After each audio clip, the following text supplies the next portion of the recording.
ఏంటి లాల్ దర్వాజా బోనాల ఉత్సవాలలో ఆ మహిళ ఎక్కిన పచ్చికుండ పలగదా? అవునా? ఇది నిజమేనా? హైదరాబాద్ పాతబస్తీ బోనాల ఉత్సవాలంటేనే భక్తి, పారవస్యం. కానీ ఈ పండుగలో అందరినీ ఆశ్చర్యపరిచే ఒక అద్భుతం జరుగుతుంది. బోనాల మరుసటి రోజు జరిగే రంగమంటే శ్రీ మహాకాళి అమ్మవారి భవిష్యవాణి. ఈ రంగంలో అత్యంత కీలకమైనది ఒక పచ్చిమట్టి కుండ. కానీ ఇది సాదాసీదా కుండ కాదు, నిప్పుల్లో కాలబెట్టని కేవలం ఎండబెట్టిన పచ్చిమట్టి కుండ. పచ్చిమట్టి కుండపై చేతితో కాస్త ఒత్తిడి తెచ్చినా నలిగిపోతుంది. అలాంటిది ఒక మనిషి తన పూర్తి శరీబరువును దానిపై మోపి నిలబడితే ఏమవ్వాలి? పగిలిపోవాలి.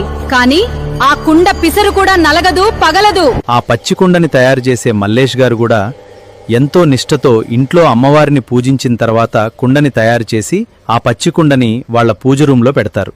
సుమారు 20 నుండి 30 నిమిషాల పాటు ఆమె ఆ పచ్చికుండపైనే నిలబడి భవిష్యవాణి వినిపిస్తారు. దైవిక శక్తి కాక మరేమిటి?